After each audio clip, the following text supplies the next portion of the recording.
So under the income effect, we are seeing the rationals. What is the income effect? Say the income effect and the substitution effect, both these effect as the rationals of law of demand are given by Hicks and Allen. Hicks and Allen का ये कहना है कि income effect और substitution effect, they both are also one of the reasons of the law of demand. जहाँ पे अभी थोड़ी देर पहले हमने देखा कि substitution effect की वजह से किस तरह से हमारा demand curve downward sloping होता है, right? Now due to income effect, the demand curve again is downward sloping from left to right, for which we have made an assumption, where Hicks and Allen have made an assumption that the income of the consumer is assumed to be constant. Income of the consumer is assumed to be constant. As the income of the consumer is assumed to be constant, as the income of the consumer is assumed to be constant, when the price of the product decreases, purchasing power of the consumer increases. Let's take for an example, मेरे पास 1000 रुपए है और मेरी income 1000 रुपए fixed है. I have a fixed income of 1000 rupees per month, and in the month of Jan the prices of onion are rupees 100. So how much quantities of onions I will be able to purchase? 10 kgs. 1000 divided by 100 is equal to 10 kgs. In month of February I still have the income of 1000 rupees, but the prices of onions have reduced from 100 to 50. So what is happening to demand? The demand is decreasing from, so the demand is increasing from 10 to now 20. The demand is increasing from 10 to 20. 1000 divided by 50 is equal to 20. In the next month, let's say the price is furthermore reduced to 25 rupees. My income still is 1000 rupees. Now 1000 divided by 25, how much quantity of onion I will be able to demand? 40. Further it reduces to 20. Then we will be able to buy 50 kgs of onion. And finally if it reduces to 10, I will be able to buy 100 kgs of onion. So can I say, as per the income effect, if we assume the income remaining constant, as the prices decreases, the purchasing power increases, or you can say the demand for the product increases. With the fixed income,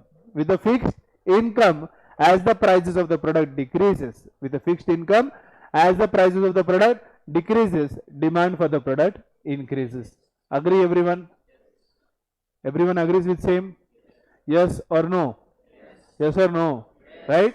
So this is what we have in the income effect, right? Under the income effect, a rational of the law of demand, as a rational of law of demand, we need to consider the income of the consumer to be fixed or constant. As the price of the product decreases, the purchasing power of the consumer increases, which implies the consumer will be able to purchase more quantities of the commodity on the given income. Now there is an example.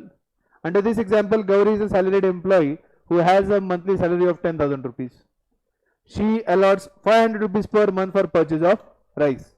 The different prices of rice are 20, 15 and 10, right? So the income is fixed. The amount which she allots is fixed, it is 500 rupees, but the prices are changing. The prices are falling. The prices are falling from 20 to 10.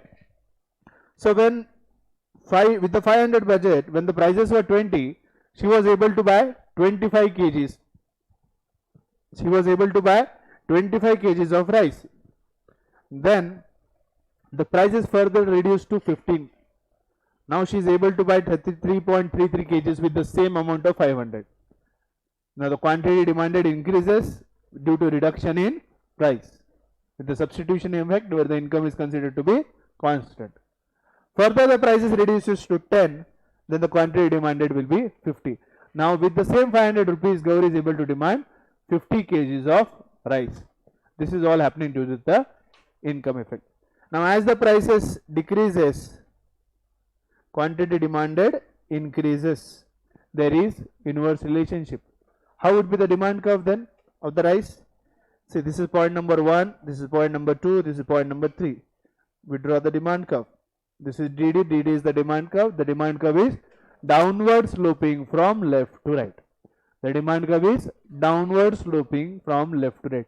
So this is how the substitution effect and income effect are both the rationals of law of demand. Are we okay? Are we okay? Next point we have is arrival of the new consumer. What is the next point we have? Arrival of new consumers in the market. as the prices of the product decreases, there is arrival of new consumers in the market. With the arrival of the new consumers in the market, there is increase in demand.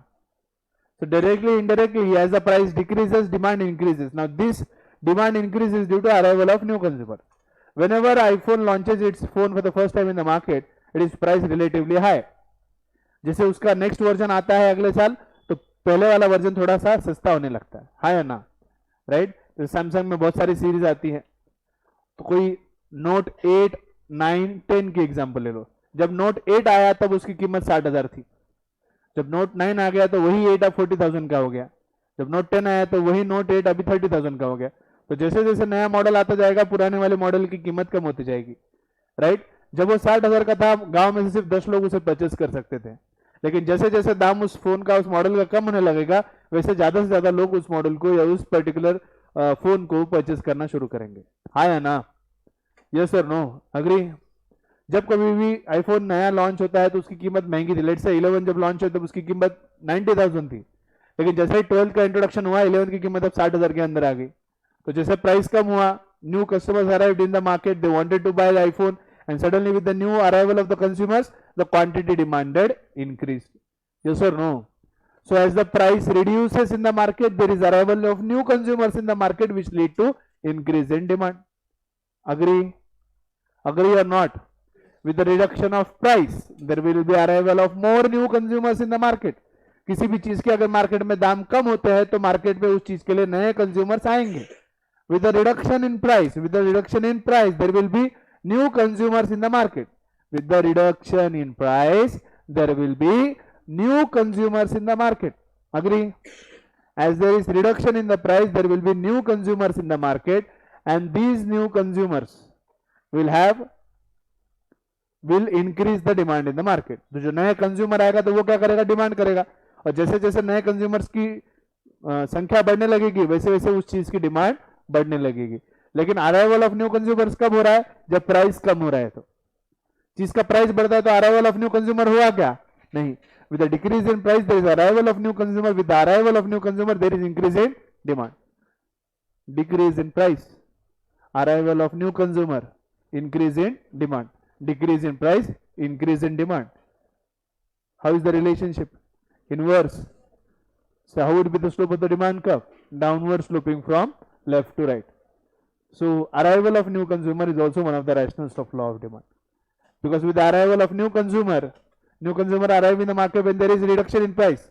And with the arrival of new consumer, there will be increase in demand. So as the price reduces, demand increases. With the arrival of new consumers, this leads to downward sloping demand curve. अभी clear? हाँ या ना? किसी कुछ पूछना है इस point पे? It is also one of the rationals of law of demand. We state that the price of the product decreases, arrival of the new consumers and increases, and vice versa. Hence, there is an inverse relationship between arrival of new consumers and price of the product. See, when product iPhone was priced at 70,000, we had 25 consumers or customers of same. As the price reduced to 60,000, now 50 people are interested in buying that iPhone. 50,000, 75, further to 40,000, 100. As the prices has reduced from 70,000 to 40,000, the new consumer or new consumers who are willing to buy iPhone has increased from 25 to 100. So earlier demand was of 25 phones. Now it is of 100 phones. So with the arrival of new consumer, there is increase in demand. This arrival of new consumers due to decrease in the price. As the price decreases, arrival of new consumer increases, leading to increase in demand. There is an inverse relationship which creates downward sloping demand curve. Are we clear? So this is why arrival of consumer is also considered as a rational of law of demand. उसी को इन point को समझ लो. अभी है 70,000, 60,000, 50,000, 40,000. इसी को अगर हम पॉइंट्स के तौर पे प्लॉट करें, 1, this is the demand 70,000, 60,000, 50,000 and 40,000. ये अलग अलग पॉइंट्स है जो हमने अलग अलग पॉइंट्स के हिसाब से प्लॉट किया है, बरोबर. तो हम फोन की डिमांड की अगर डिमांड कब आप निकालेंगे, with arrival of the new consumer it will be downward sloping from left to right, same like the demand curve. अभी ओके, समझ में आया? Arrival of new consumer as a rational of law of demand, हाँ या ना? अरे yes or no? Right? Next, different uses of a commodity. There are several commodity which has multiple uses. There are several commodities which has multiple uses. For example, electricity. Electricity can be used for multiple purposes, right? अगर electricity का per unit का दाम अगर बढ़ जाता है तो ऐसे सिनारियो में क्या हम इलेक्ट्रिसिटी कंजम्पशन को कम करते हैं या बढ़ाते हैं? कम करते हैं. When the prices of electricity per unit increases, we tend to reduce the consumption of electricity. अगर इलेक्ट्रिसिटी महंगी होने लगी तो हम एसी का उतना इस्तेमाल करेंगे जितनी जरूरत है. आया ना? अननेसेसरी लाइट्स जलाना हम टालेंगे, जितनी लाइट जरूरी है सिर्फ उतनी लाइट जलाएंगे.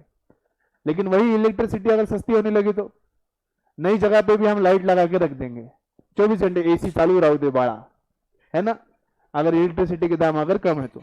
सो डिफरेंट यूजेस हमें यह समझाता है जब किसी प्रोडक्ट के पास मल्टीपल यूजेस हो और उस मल्टीपल यूजफुल कमोडिटी के अगर प्राइस कम होते हैं तो उसका मल्टीपल यूसेज बढ़ेगा तो उसका डिमांड क्या होगा? मार्केट में बढ़ेगा. अगर इलेक्ट्रिसिटी पर यूनिट का दाम कम हो गया, अगर इलेक्ट्रिसिटी पर यूनिट का दाम मार्केट में कम हो गया तो हम इलेक्ट्रिसिटी की डिमांड बढ़ा देंगे, 24 घंटे घर में लाइट चालू रखेंगे. रखेंगे ना? आया ना? अग्री और नॉट अग्री? यस. घी अभी महंगा है इसलिए हम थोड़ा थोड़ा यूज करते हैं, वही घी अगर सस्ता होगा तो हर जगह पे घी लगाना चालू कर देंगे घर में. समझ में आ रही बात? तो डिफरेंट यूजेस ये बताता है कि एक कमोडिटी अगर एक से ज्यादा चीजों के लिए इस्तेमाल हो रही है और अगर उसके प्राइस कम होते हैं तो उसकी डिमांड क्या होती है? बढ़ जाती है. तो अगर इलेक्ट्रिसिटी पर यूनिट का प्राइस अगर कम हो गया, the multiple uses of electricity will increase, that will lead to the increase in demand of the electricity. और वही यूनिट प्राइस अगर उसका बढ़ गया तो हम मल्टीपल यूज को कम करते हैं और इलेक्ट्रिसिटी की डिमांड कम करते हैं, जितनी जरूरत है उतनी बिजली खर्च करते हैं. Are you getting my point? So again, what is happening in case of different uses? Whenever a single commodity has a different uses, if the price of that particular commodity decreases, multiple use of the commodity increases. With the increase in the multiple use of the commodity, there will be an increase in the demand of that commodity. Decrease and increase. How they both are moving? In the inverse direction. In the inverse direction. With the fall in the per unit price of electricity, there will be increase in the demand of electricity. आया ना? जनवरी month में price था 20 rupees per unit, तो मैंने consume किया let's say 100 units. Next month it reduce to from 20 to 15. I will increase my consumption from 100 to 200. तो जैसे जैसे यूनिट प्राइस कम होता जाएगा वैसा वैसा मैं कंजम्पशन बढ़ाता जाऊंगा. जितना प्राइस कम होगा उसका मल्टीपल यूज करना शुरू कर दूंगा मैं, और वही प्राइस अगर बढ़ गया तो मल्टीपल यूसेज करना मैं कम कर दूंगा. How is the relationship going then? With the reduction in the price, the multiple usage of the commodity is increasing. That leads to increase in demand. So how is the relationship? Price falling, demand increasing. There is an inverse relationship. Hence, different use or multiple use is also one of the rationals of law of demand. Are you able to get my point? Yes or no? When the price of the product decreases, demand for goods having multiple usage increases and vice versa. Hence, there is inverse relationship between price of the product and quantity demanded of goods with multiple use. जैसे यहाँ पे दिया है oil, olive oil. Olive oil can be used for different purposes. It can be used for skin care. It can also be used for cooking purposes also. When the olive oil was priced at 50 rupees per kg, when it was priced at 50 rupees per kg, we demanded only 10 kgs of olive oil and we used it only for cooking purposes.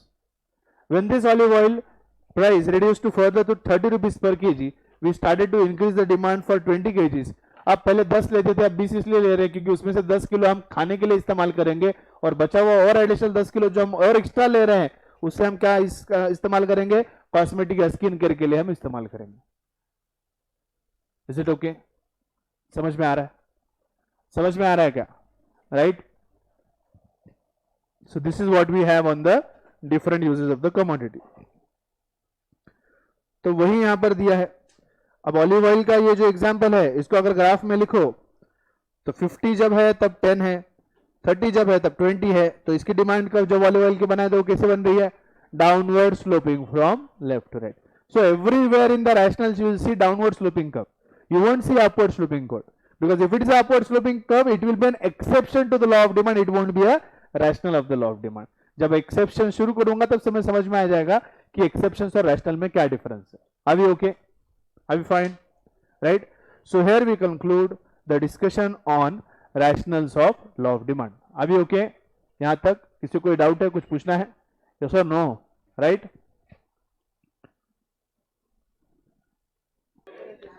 So let's continue with our discussion. Now that we have completed all the rationals of law of demand, we have seen what are the reasons of, yes please, why the demand curve is downward sloping from left to right. Now let's move on to the next heading, that is the exceptions of the law of demand. Now what do you mean by exception? What is the meaning of word exception? Which is not included in a particular thing, it is excluded, you can say. Excluded, it is exception, right? जो तुम्हारे class में एक exception, ये हमारी जूली है, ये जैन भी है, ये जूली भी है, ये एक्सेप्शन है, right? This is an exception. Now we need to understand, yes please, मजाक कम करो, ध्यान पे आओ, हाँ पढ़ाई करो थोड़ा, right? इसलिए बोलो पढ़ाई करो, focus. So exceptions of law of demand. The heading is exceptions of law of demand. Before I start with the exceptions of law of demand, let's try to revise whatever we have learned in the law of demand. What did we learn in the law of demand? Professor Alfred Marshall propounded the law of demand. He gave the law of demand. What did he say in the law of demand? Other things remaining same and constant, as the price of the product increases, demand for the product decreases. As the price of the product decreases, demand for the product increases. Hence there is inverse relationship between price of the product and its quantity demanded. Now the law of demand states the inverse relationship between price of the product and its quantity demanded. This is as per the law of demand. As per the law of demand, there is an inverse relationship between price of the product and its quantity demanded. Now we have to understand exceptions of the law. So the exceptions of the law would be the situations which would be exactly contradicting what is given in the law of demand. What is given in the law of demand? As the price of the product increases, demand for the product decreases. As the price of the product decreases, demand for the product increases. How would be the contradiction of same? Exception में कैसे होगा फिर? As the price of the product increases, demand for the product increases. As the price of the product decreases, demand for the product decreases. So in case of exceptions to the law of demand, how would be the relationship between price of the commodity and its quantity demanded? It would be direct positive relationship. So the demand curve in case of law of demand was downward sloping from left to right, having a negative slope, as there was inverse relationship between price of the commodity and its quantity demanded. But my dear friends, when we come to the exceptions of the law of demand, there is a direct positive relationship between price and quantity demanded. As the price of the product increases, demand for the product increases. As the price of the product decreases, demand for the product decreases. Hence, as per the exceptions of the law of demand, we see direct positive relationship between the price of the commodity and quantity demanded. I told you the thumb rule. What is the thumb rule? If there is inverse relationship, there will be negative slope. The curve will be downward sloping from left to right. Yes or no? But if there is direct positive relationship, the slope of the curve will be upward sloping from left to right and will be having a positive slope. So can I say and conclude the demand curve in case of exceptions to law of demand will be upward sloping from left to right? Yes or no? So let me try to teach you and prove you all things I have briefed up now. Right? So पहले जो introduction दिया है उसके अंदर यही बताया कि पहले हमने लॉ ऑफ डिमांड में क्या सीखा, तो उसके एक्सेप्शन में हम क्या सीखने वाले हैं उसका थोड़ा इंट्रोडक्शन है, फिर एक एक एक्सेप्शन पूरे 7 एक्सेप्शन को हमें समझना है. चलो आ जाइए टेक्स्ट पे. As per the law of demand, other things remaining same and constant. When the price of the product decreases, demand for the product increases, and when the price of the product decreases, when the price of the product increases, demand for the product increases. As per the law of demand, hence there is inverse relationship between price of the product and its quantity demanded. Right? Hence, the inverse relationship between price and quantity does not apply to the exceptions of the law of demand, on which the law of demand does not apply. Hence, as per the exceptions of law of demand, when the price of the product decreases, demand for the product decreases, and vice versa. And vice versa. When the price of the product increases, demand for the product also increases. देखो, तो मैंने जब law of demand और exceptions के अंदर हमने देखा, law of demand के अंदर प्राइस और क्वांटिटी डिमांडेड में रिलेशनशिप कैसा है? इनवर्स रिलेशनशिप है लॉ ऑफ डिमांड के मुताबिक. तो इनवर्स रिलेशनशिप होता है तो डिमांड कर्व कैसी होगी, downward sloping from left to right having a negative slope. So this is my demand curve as per the law of demand. So this is my demand curve as per the law of demand. What is happening in the exceptions of law of demand? As the price increases, demand increases. As the price decreases, demand decreases. Hence, there is direct positive relationship between price of the commodity and quantity demanded as per the exceptions of the law of demand. So how will be the demand curve in case of exceptions of law of demand? It would be upward sloping from left to right. Are we clear? Now let's look into one exceptions one by one. एक एक करके सभी exceptions को अभी यहां पर हम देखते हैं. पहला एक्सेप्शन कॉन्स्पिशियस गुड. पहला एक्सेप्शन क्या है, कॉन्स्पिशियस गुड. कॉन्स्पिशियस गुड को हम ऐसे कहेंगे, articles which carry a status symbol और हैज अ प्रेस्टीज वैल्यू. जैसे फॉर एग्जांपल गोल्ड, जितना ज्यादा महंगा उतनी ज्यादा वैल्यू, या जितना ज्यादा सस्ता उतनी ज्यादा वैल्यू, जितना ज्यादा महंगा उतनी ज्यादा वैल्यू. मम्मी को पूछो कि भाई 1 तोले का बनाना है 2 तोले का बनाना है, mummy will never settle for less, she will always say 2 तोले का बनाओ. 2 तोले का बनाना है कि 5 तोले का बनाना है, शी विल ऑलवेज से 5 तोले का बनाना है.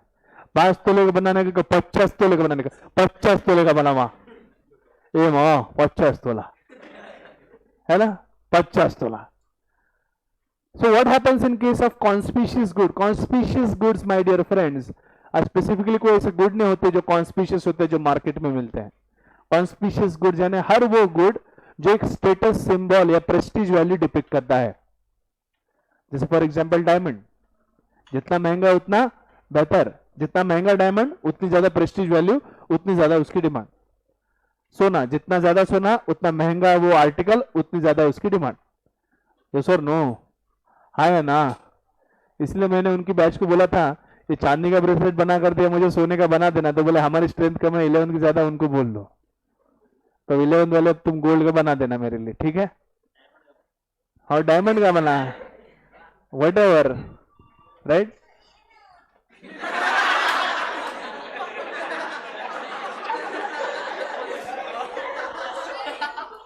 अभी क्या कर बेटा, अभी तू एक काम कर, अभी वो रिंगटोन कौन सी बजी तेरी? हाँ हाँ हाँ, कहिए ना, उठाइए ना.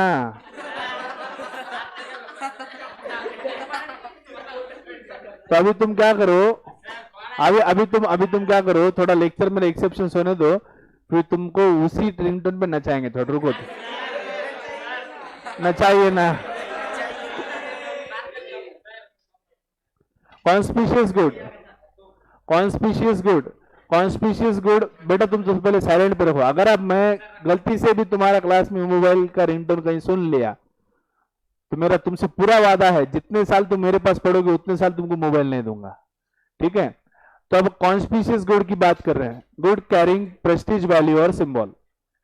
तो नॉर्मली ऐसी चीजें जिसमें प्रेस्टीज वैल्यू है तो हम वो चीजें खरीदना चाहेंगे जो हम स्टेटस दिखाना चाहते हैं. We want to show our status, we want to show our prestige. So would we like to buy those commodity which are carrying low price, और would we like to buy those commodity which carry higher price? Higher और lower? Higher, क्योंकि low price रहेगा तो उसकी Prestige थोड़ी है, उसमें थोड़ी स्टेटस दिखता है. आईफोन में दिखता है, चाइना फोन में दिखता है क्या? नहीं. तो even if iPhone is priced high, we will be buying more of iPhone because it is a conspicuous good. Samsung का वन प्लस का फोन 40,000 में है, उसके कंपेयर में आईफोन 1 लाख रुपए का है. फिर भी लॉ ऑफ डिमांड क्या कहता है? When the price decreases demand increases. Price किसका कम है दोनों में से? वन प्लस का. तो लोगों ने क्या डिमांड करना चाहिए? One plus. फिर भी लोग क्या डिमांड कर रहे हैं? 1 लाख रुपए का iPhone. Why? Because it is a conspicuous good, it carry status symbol, prestige. Yes और नो? राइट? गोल्ड और बेंटेक्स के बीच का फर्क है. सस्ता क्या है? बेंटेक्स की ज्वेलरी, राइट? इधर 1 तोले में 1 किलो आ जाता है, 1 तोले में 1 किलो से ज्यादा आ जाता है, 1 किलो से भी ज्यादा आ जाता है. फिर भी लोग बेंटेक्स की ज्वेलरी लेते हैं क्या? नहीं. क्या लेते हैं? गोल्ड. लॉ ऑफ डिमांड क्या कहता है? High price low demand. But यहाँ पे हाई प्राइस हाई डिमांड. यहाँ पे 55,000 रुपए तोला होगा, फिर भी मम्मी बोल रही है पापा को एक तोला लेके दे दो ना, राइट। सो इससे हमें क्या समझ में आता है, gold is also a conspicuous good. Why is it a conspicuous good? Even it at rising prices you are demanding for same. मेरी सिस्टर की शादी थी, मुझे आज याद है, अब तकरीबन 2001 2 या 3 की कुछ बात है. तब सोने का भाव 5,000 6,000 रुपए तोला था. आज सोने का भाव कितना है बेटा? 51,000. So there is increase in price. Is there decrease in demand? Is there decrease in demand of gold? No. Still there is increase in demand of gold. Why? Because it is a conspicuous good which carries a status symbol. Do you agree? तो बढ़ते दाम पे भी हम सोना खरीद रहे हैं, बढ़ते दाम पर भी हम सोना खरीदते हैं, क्योंकि सोने में क्या है? प्रेस्टीज है, स्टेटस है. So conspicuous good are exceptions to demand. So ऐसे कॉन्स्पिशियस गुड्स वो होंगे जो प्रेस्टीज या स्टेटस से जुड़े हैं. जैसे गाड़ियां, जैसे स्प्लेंडर तो स्प्लेंडर है, बीएमडब्ल्यू है, दोनों भी बाइक है. But why I would like to buy a BMW in place of Splendor? Because it carries a prestige symbol. Because it carries a prestige symbol. Because it carries a prestige symbol. अरे अपने तुच्छ विचार थोड़ा नीचे रखो रे, थोड़ा हर चीज पे कमेंट करना मत करो. सो अब नॉर्मल अगर स्कूटी ले लो तो उसका प्राइस 1 लाख रुपए रहेगा. So if I am paying 3.5 lakh rupees, I am paying it just because it carries a prestige value. So that particular bike of mine can be considered as a conspicuous good. So I am demanding more even at the rising prices. I am demanding more even at the rising prices. Am I following the law of demand? I am disobeying the law of demand. So my BMW will be an exception to law of demand. But how do we categorize it? We will categorize it as a conspicuous good. Are we okay and fine? Are we okay and fine?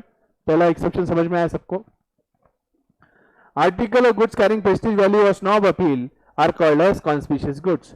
Conspicuous goods are effect of conspicuous consumption given by Veblen. Veblen ने क्या कहा था? सस्ती चीजों का हमें शौक नहीं, जो महंगा है वो बेहतर है. हाँ या ना?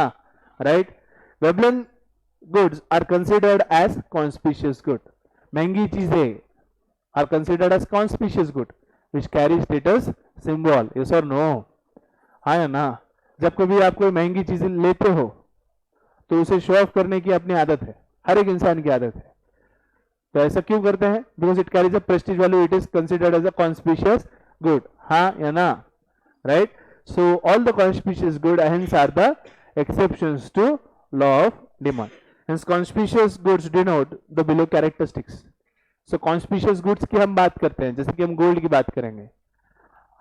As the prices of the gold increases, demand increases. As the prices of gold decreases, demand decreases. Let's say gold कल को लोहे के दाम में मिलने लगा 50 रुपए 60 रुपए किलो. लोहा कोई लेगा क्या? लोहा कोई लेता है क्या? शीला आंटी को भी लोहे के हार भी बना दिए क्या? कि लोहे की चूड़ियां बना दी क्या? नहीं बनाती. क्यों? क्योंकि वो सस्ता है, उसकी कोई प्रेस्टीज नहीं है. बट गोल्ड की बनाएंगे कि gold has a prestige value. वही सोना अगर कम दाम पे मिलने लगा, 51,000 का सोना अगर 51 रुपए किलो मिलने लगा, तो सोने को कोई नहीं पूछेगा मार्केट में. Because it will lose it characteristics of conspicuous nature. Then people will be going for diamond और other metals, platinum, other precious metals, because these precious metals are conspicuous good. They are attached to the prestige and symbol and status in the society. Are you getting my point? तो जितनी महंगी है उतना बेहतर है. So at increasing price will have more of demand, and the decreasing price will have low of demand. Are we clear? So how is the characteristics? Price increases, demand increases, price decreases, demand decreases. Now prices of diamond. As the prices of diamond are increasing from 5,000 to 20,000, the demand is increasing from 5 to 20. हाँ है ना? जब price 5,000 था, demand थी 5 diamonds. जब 10,000 है तो 10, 15,000 है तो 15. जैसे वो डायमंड की कीमत बढ़ रही है, वैसे मार्केट में उसकी डिमांड बढ़ रही है. कि जितना महंगा डायमंड रहेगा उतनी ज्यादा प्रेस्टीज रहेगी, उतना ज्यादा लोग उसको खरीदने की कोशिश करेंगे. क्योंकि सस्ता डायमंड है तो अमेरिकन डायमंड, झूठा डायमंड तो कोई भी नहीं खरीदता. खरीदता है कोई? नहीं खरीदता. तो कीमत किसको है? ओरिजिनल डायमंड को है. तो जितना महंगा डायमंड रहेगा उतना ज्यादा उसकी वैल्यू रहती है. हाँ या ना? Right. So what can we see here? As the prices are increasing, demand is also increasing. Are we following the law of demand? Are we following the law of demand? Yes और no? Yes or no? We are disobeying the law of demand. We are going against the law of demand. As the price is increasing, demand is also increasing. So when we draw the demand curve for diamonds, when the demand is 5, when the price is 5,000, demand is 5. When the price is 10,000, demand is 10,000. When the price is 10, demand is 10,000. When the prices are 15, demand is 15. When the prices are 15,000, demand is 15. And when the prices are 20,000, the demand is 20. So this is how we have plotted the different points or situations which are given in the above schedule. Now we are drawing the demand curve of diamond. Now this is my demand curve. This is my demand curve DD. Now how is the demand curve, my dear friends? Upward sloping from left to right. Law of demand के मुताबिक demand curve कैसी है? Downward sloping from left to right. यहां पे कैसी है? Upward sloping from left to right. So this is nothing but an exception to law of demand. अब समझ में आया?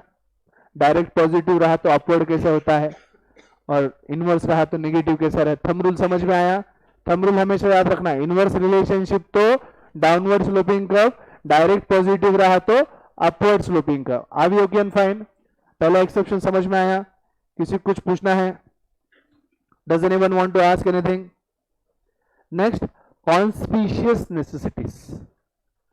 Conspicuous necessity. अब कॉन्स्पिशियस गुड समझ लिया, उसी तरह से कॉन्स्पिशियस नेसेसिटीज की बात करते हैं. कॉन्स्पिशियस नेसेसिटी को हम डिफाइन करेंगे. कॉन्स्पिशियस यानी एक भ्रम है कि ये चीजें मुझे जरूरी है. बेसिक गुड्स के अंदर हमने समझा रोटी कपड़े मकान और हेल्थ और education, these are the basic requirements which are required for survival. लेकिन एक कॉन्स्पिशियस नेसेसिटी हम यूथ की है, वो है मोबाइल. मोबाइल के बगैर सांस भी नहीं आती. मान लो कोई दिन दाइमा जी घर पे गया और मम्मी ने कहा सर वो कंप्लेन कर रहे हैं तुम पढ़ाई नहीं कर रहे, तुम्हारा फोन मेरे पास दे दो. नहीं मम्मी मैं मोबाइल नहीं देता. जैसे मम्मी ने मोबाइल निकाला, sir mummy mobile mobile mobile mobile, जैसे मोबाइल हाथ में रखा, उसको डर है मम्मी कुछ पढ़ ना ले या कुछ देख ना ले मोबाइल में. और जैसे मोबाइल निकल के मम्मी के अलमारी में मोबाइल मोबाइल मोबाइल, ऐसे हालत सभी के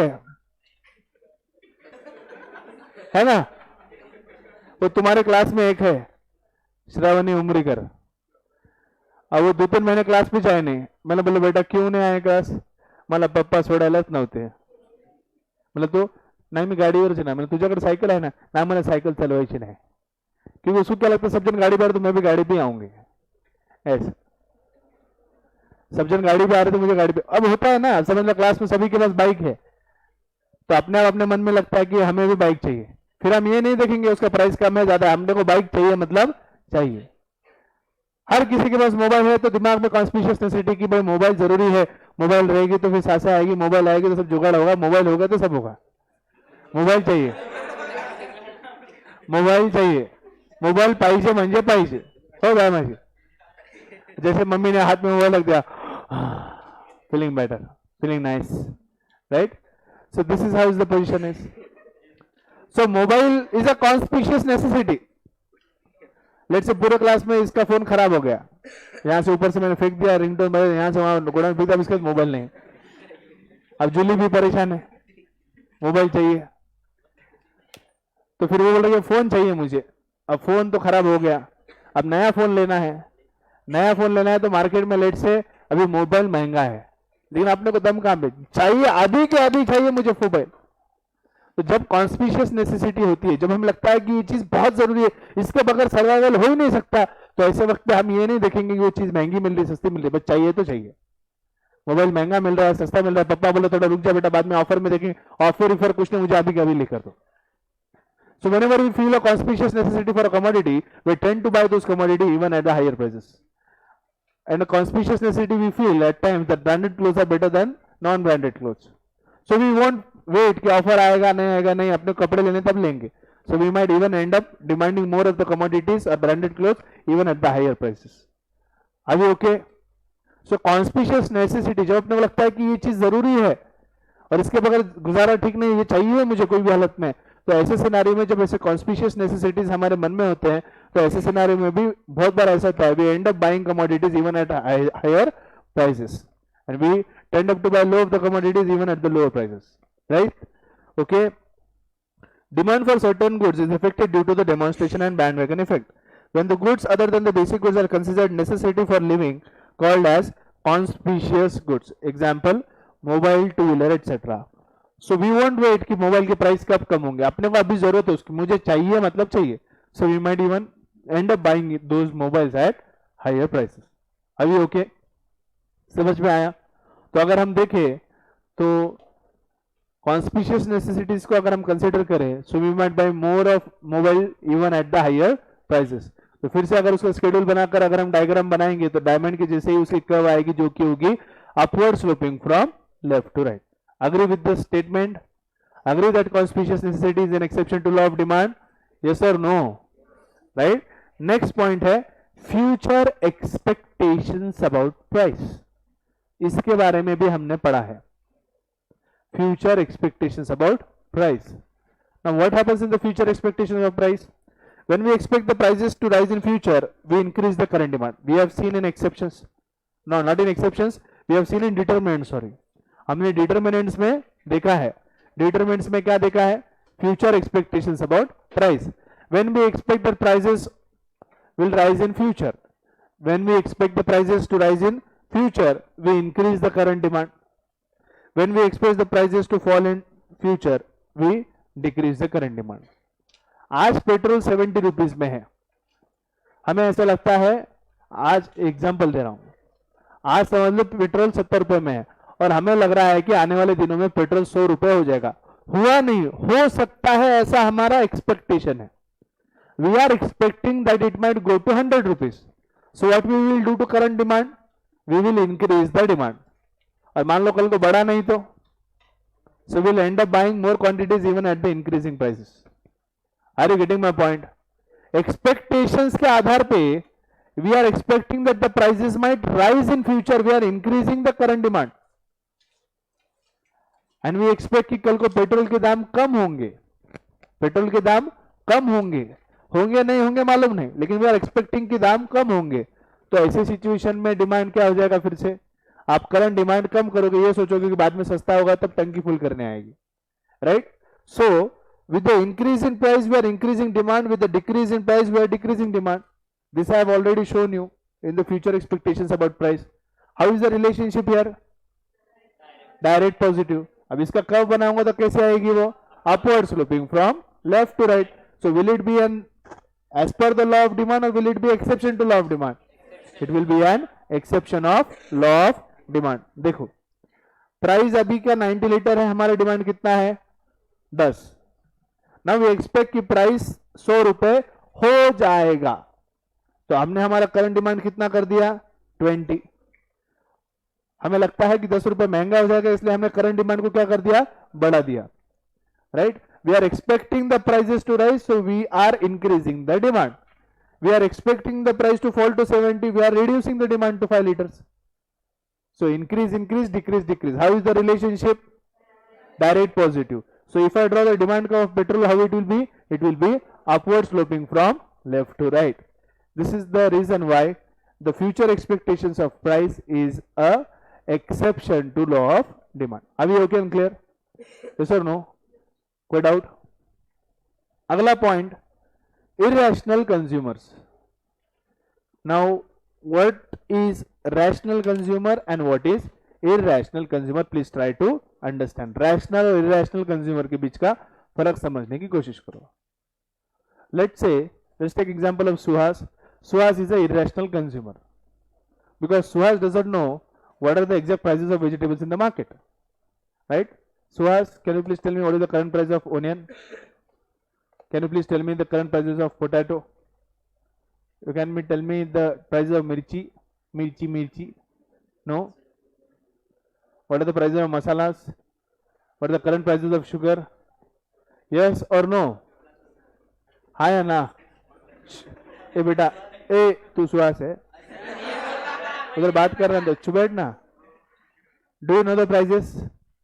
so let's say one often day मैं सुहास के घर पहुंच जाता हूँ और फिर बोलता मुझे पार्टी चाहिए। तब वो बेचारी मना तो नहीं करेगी, सर कैसे मना करेंगे, आए घर तो खिलाना तो पड़ेगा। तो इसी पापा में गड़बड़ करने लगे, भाई सर आए हैं, अब सर आए तो शर्माते नहीं, शर्मा सर है तो फुल दबा के खाएंगे, तो घर में कुछ है नहीं, घर में से लाना पड़ेगा। तो मामा ने क्या किया, 100 रुपए सुहास के पास दे दिए, बोले जाके 1 किलो प्याज और 1 किलो आलू लेकर आ जाओ। फिर अब वो जहाँ रहती है तो वहां पे जो काली कमान है, काली कमान के वहां पे कॉर्नर पे पूरे वेजिटेबल वेंडर्स है, बरोबर, वहां बहुत सारे सेलर्स है, और वो जो जगह है वो मान लो उसके घर से 2 किलोमीटर की दूरी पे है। कितना दूर है, 2 किलोमीटर की दूरी पे है। तो उसने मम्मी ने कहा कि 100 रुपए लो और वहां जाके 1 किलो आलू 1 किलो प्याज लेकर आ जाओ। मम्मी ने कुछ नहीं बोला। सुहास घर से बाहर निकली, बाहर निकलते हुए थोड़े आगे गई, आगे जाते ही सामने एक गाड़े पे सब्जी लेकर एक भैया जा रहा था। उसने देखते ही समझ गया इस बच्ची को कुछ मालूम नहीं, सब्जी का कुछ नहीं समझता। तो फिर ये पूछी, दादा 1 किलो प्याज लेना है, 1 किलो आलू लेना है। तो बोले कितने में, तो बोले 100 रुपए में। बोले ठीक है, ओके, 100 रुपए क्या, 1 किलो प्याज 1 किलो आलू लेकर घर चले गए। अब घर तो चले गए, घर जाने के बाद मम्मी ने पूछा, बेटा लाया क्या पैसे, बोले हाँ ये 1 किलो आलू 1 किलो प्याज। बोले बाकी पैसे कहाँ हैं, बोले कौन से पैसे। मम्मी बोले 100 रुपए दिए थे तुम्हें मैंने। हाँ तो लाए ना आलू और प्याज। मम्मी बोली पगली, 1 किलो आलू और 1 किलो प्याज की 30 रुपए होते, तुम 100 रुपए दे आए उसको।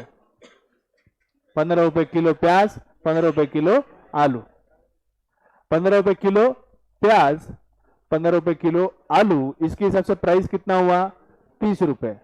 इसने कितने देने चाहिए थे, 30 रुपए। ये कितने दे आई, 100 रुपए। क्यों दे आई, because she is a irrational consumer. Now understand what do you mean by irrational consumer. Irrational consumer is the one who does not possess the perfect knowledge about the market. तुम में से किसी को मालूम है क्या प्याज के इसके उसके क्या दाम चालू है, नहीं मालूम, तुम में से किसी को नहीं मालूम। तो तुम सब वेजिटेबल मार्केट के क्या हुए, इररेशनल कंज्यूमर। वही उसकी जगह पे उसकी मम्मी मार्केट में जाती और वही गाड़े वाला मिलता और बोलता आलू और प्याज दो, तो बोलते कितने में दिए, तो बोलते 30 रुपए में, 20 रुपए दूंगी, देना है दो ना तो चले जाओ, मैं आगे जा रही हूँ। ठीक है ताई 20 रुपए क्या, ओ काकू ये क्या 20 रुपए में दे। Why? Because her mom is a rational consumer who has a perfect knowledge about the market.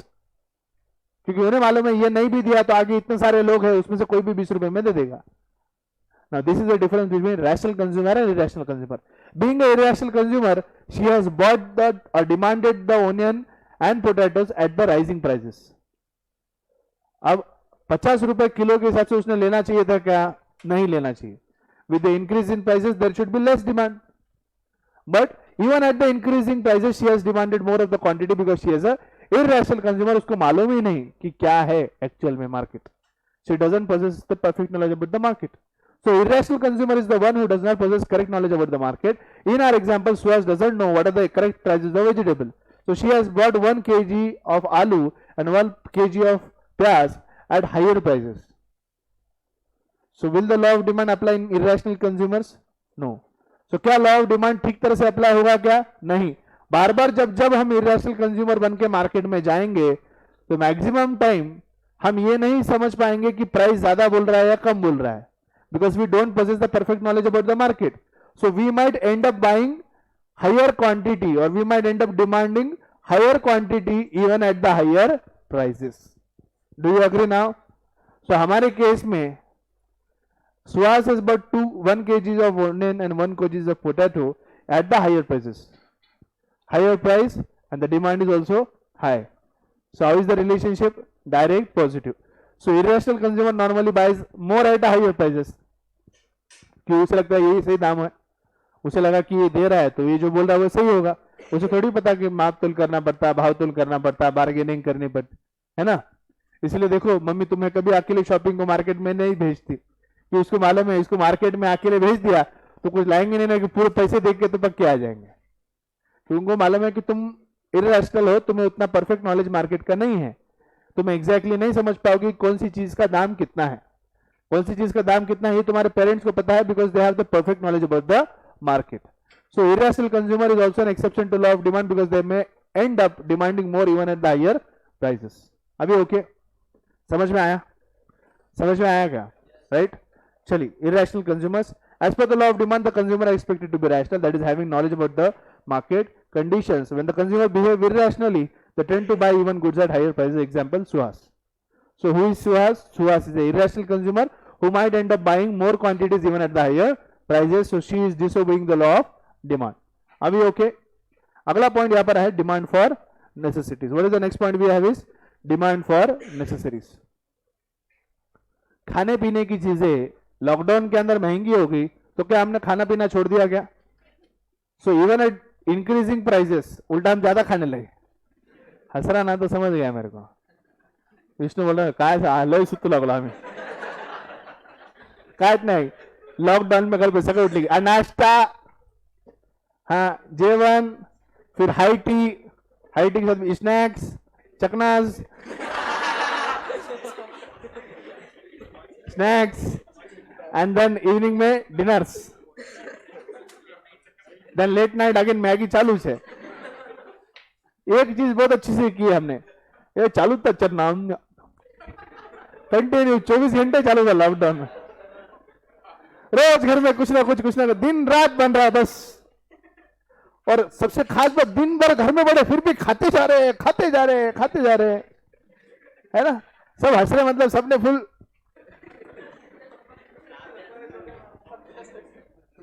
So demand for necessities की हम बात कर रहे हैं. Yes please. अगर कोई जरूरत की चीज है, जैसे खाने की चीज है, अगर वो महंगी हो गई तो हम उसकी डिमांड नहीं करेंगे और बगैर खाए रहेंगे क्या? हम जिंदा ही नहीं रह पाएंगे. अगर हमें जीना है तो कुछ खाना होगा, भले ही वो चीज महंगी क्यों ना मिलती हो. तो भले ही कोई महीने में प्याज महंगे क्यों ना मिले, फिर भी हम प्याज लेते हैं. क्या हम बोलेंगे नहीं बेटा, लॉ ऑफ डिमांड अप्लाई होता है, तुम रुक जाओ, next month the prices will fall, then will buy more of onion. हाँ, ऐसा करोगे? नहीं. We don't obey the law of demand when it comes to necessities. Are you getting my point? Yes और no? So the law of demand also does not apply to necessities. क्योंकि जो जरूरत है वो तो जरूरत है, भले उसका दाम बढ़ो कम हो कुछ नहीं. मान लो कोई दवाई है, दवाई महंगी हो गई तो हम क्या उसका, और वो उसकी हमें जरूरत है तो क्या हम लेना छोड़ देंगे क्या? नहीं. जैसे मास्क 2 रुपए में मिलते थे, फुकड़ भाव मिलते थे, कोई नहीं लेता था. अब वही मास्क 12 रुपए में मिल रहे हैं तो फिर भी हम ले रहे हैं ना. Why? Because it is become a necessities. So in case of necessities, even at the higher prices we have higher demand. So are we following law of demand? No, we are disobeying the law of demand. So what happens in case of necessities? There is an exception of law of demand where the demand curve will be upward sloping from left to right. Are we clear? Point clear है? Next, speculative goods. Speculative goods यानी वो goods बच्चों जिसके price में बहुत fluctuation होता है, जैसे कि शेयर्स, कमोडिटीज, ये पूरा हमारी एपीएमसी मंडी, ये पूरे यहाँ पे जो भी चीजें कमोडिटीज जो ट्रेड होते हैं, इन सभी चीजों में बहुत स्पेक्यूलेशन होता है.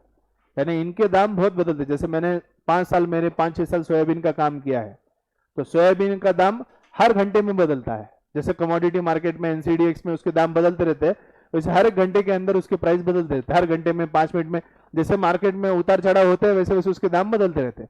यानी उसके प्राइस कांस्टेंट नहीं रहते.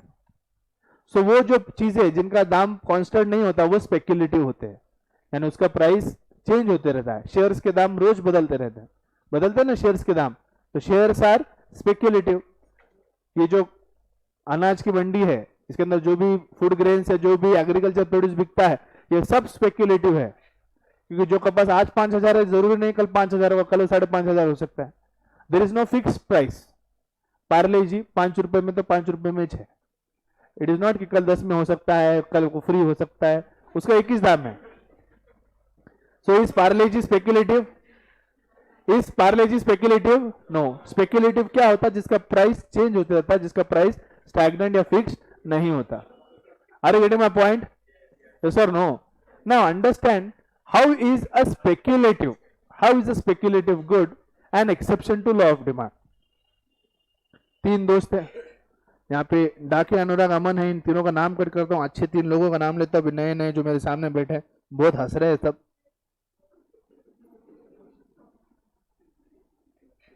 एक है गणेश, एक है विष्णु आणि एक कोण आहे प्रेम.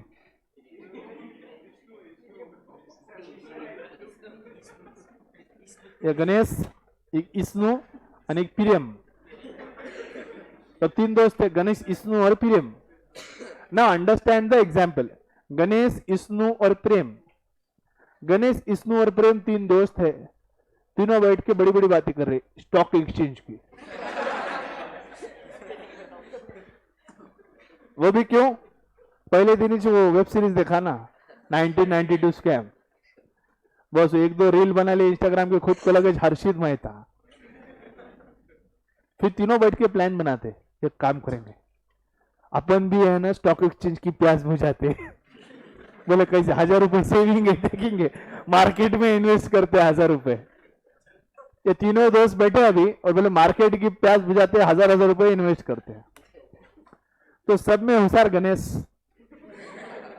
सब में होशियार गणेश. गणेश कुछ बोला नहीं, कुछ क्या नहीं. अब गणेश ने, एक सेकंड, प्राइजेस वगैरह ठीक से दिए हैं क्या यहां पर?